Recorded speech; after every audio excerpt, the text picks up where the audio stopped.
प्यारे बच्चों, आज इस वीडियो में हम चैप्टर पॉलिनोमियल जो चल रहा है मैथ का हमारा एक्सरसाइज 2.2 क्वेश्चन नंबर 1 का थर्ड पार्ट देखेंगे। तो इस पार्ट में थोड़ा सा कंफ्यूजन यही है कि इसमें जो इन्होंने लिखा है 6x² माइनस 3 माइनस 7x, मगर जब हम जनरल फॉर्म के साथ कंपेयर करते हैं तो एक कांस्टेंट नंबर कहाँ होना चाहिए? लास्ट में। तो इन्होंने कांस्टेंट नंबर जानबूझकर बीच में रखा है ताकि बच्चे a को 6 माने, b को 3 माने और c को -7 माने। अगर ऐसा बच्चों ने माना तो ये सवाल गलत।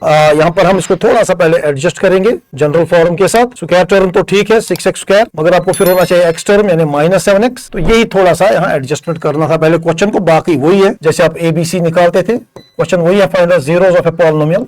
क्वाड्रेटिक पॉलिनोमियल के जीरोस कैसे निकाले जाते हैं वो हमने पहले दो पार्ट्स में भी देखा। a is 6, b is -7, c is -3। हमें लास्ट में वेरिफिकेशन के लिए काम आते हैं ये पॉइंट्स। और यहाँ जब मैंने पफ मेथड आपको सिखाया था pf, p mean the product, f means the factors. तो प्रोडक्ट मैंने बार बार कहा फर्स्ट टर्म और लास्ट टर्म का देखना है। 6 टाइम्स -3 दैट इज -18, और जो भी आंसर आएगा इसी के आपको फैक्टर्स निकालने होते हैं। Okay, we will start with 1 times 18 is 18, 2 times 9 is 18. Make sure कि कोई फैक्टर स्किप ना हो जाए। 3 times 6 is 18. तो I think ये तीन फैक्टर्स 18 के पॉसिबल है। चौथा कोई फैक्टर 18 का नहीं होगा। तो 6 times 3 वो तो सेम ही है। तो नाउ मैंने आपको कहा था कि इसमें से आप सिलेक्शन का बड़ा इंपॉर्टेंट होता है। मिडिल टर्म हमारी -7 है, तो आप यहाँ देखिए गौर से ऑब्जर्वेशन करके ही आपको पता चलेगा कि 9 और 2 को सिलेक्ट करने की जरूरत पड़ेगी क्योंकि 7 जो है इसी में छुपा होगा।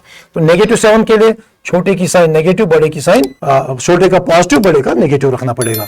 +2 - 9 इज -7। तो बाकी वो सेम चलेगा जैसे फर्स्ट पार्ट और सेकंड पार्ट चलता था। तो 6x² तो ऐसे रहेगा। Instead of -7 we will write it as +2x and -9x because +2 and -9 will give me -7। बाकी आपको पता ही है चार टर्म्स तो दो अलग निकलेंगी। जितना आप हो सके प्रैक्टिस कर लीजिए, बहुत ही आसान क्वेश्चन है ये। What is common between 6 and 2?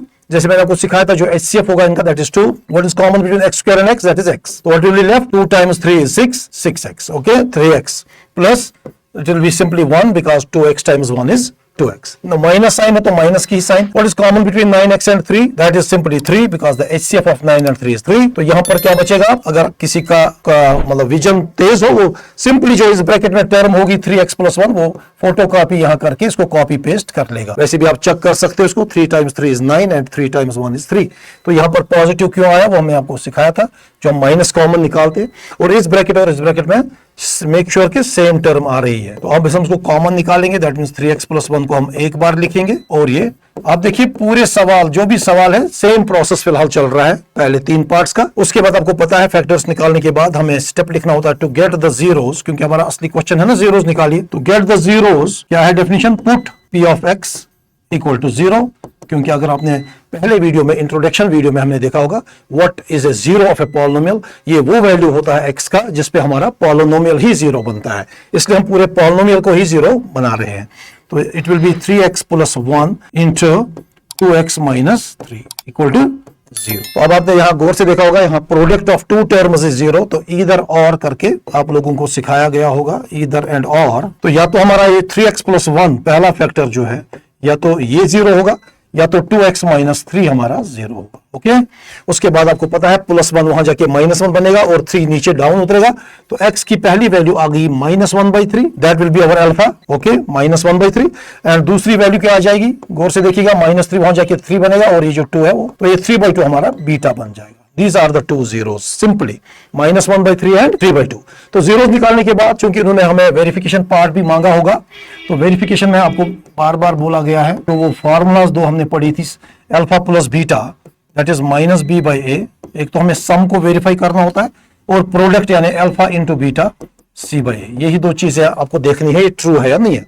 तो instead of alpha beta give the value जो आपने अभी भी निकाले, alpha was -1/3 plus beta is 3/2। अभी पता चलेगा हमारे वैल्यूज सही थे या नहीं थे।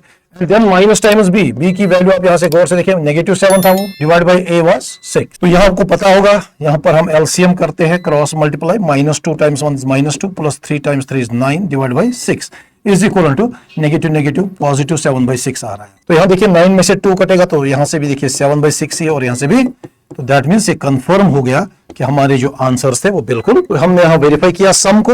अब हम वेरीफाई करेंगे प्रोडक्ट को। अल्फा इंटू बीटा, अल्फा की जगह वही -1/3 इंटू बीटा 3/2 था हमारा, जो वैल्यूज आपने निकाले हैं, is equal to c/a। c आपका -3 है। गौर से आप वैल्यूज डालिए आराम से, कोई कंफ्यूजन करने की जरूरत नहीं है। 3 कैंसिल्स हो जाएगा, तो यहां से -1/2 आ रहा है। यहां से भी देखेंगे 3 × 1 3 × 2। मुझे लगता है कि हम सही दिशा में जा रहे थे। तो आई होप कि पार्ट्स आप एंजॉय कर रहे होंगे। सेम लॉजिक हर किसी पार्ट में है, how to find the zeros and make sure ये आपको अच्छे से आनी चाहिए, क्योंकि एक क्वेश्चन एग्जाम में 100% होता है एग्जाम में, क्योंकि इसमें पूरे चैप्टर में 2 ही क्वेश्चंस है। तो एक तो यही है how to find the zeros, दूसरा इजी है, उसमें जीरोस दिए होते हैं, हमें पॉलिनोमियल बनाना होता है। तो वो भी हम सीखेंगे अगले क्वेश्चन में। तो फिलहाल हम इस क्वेश्चन के 3 पार्ट कर चुके हैं। तो उम्मीद है कि आप एंजॉय कर रहे होंगे।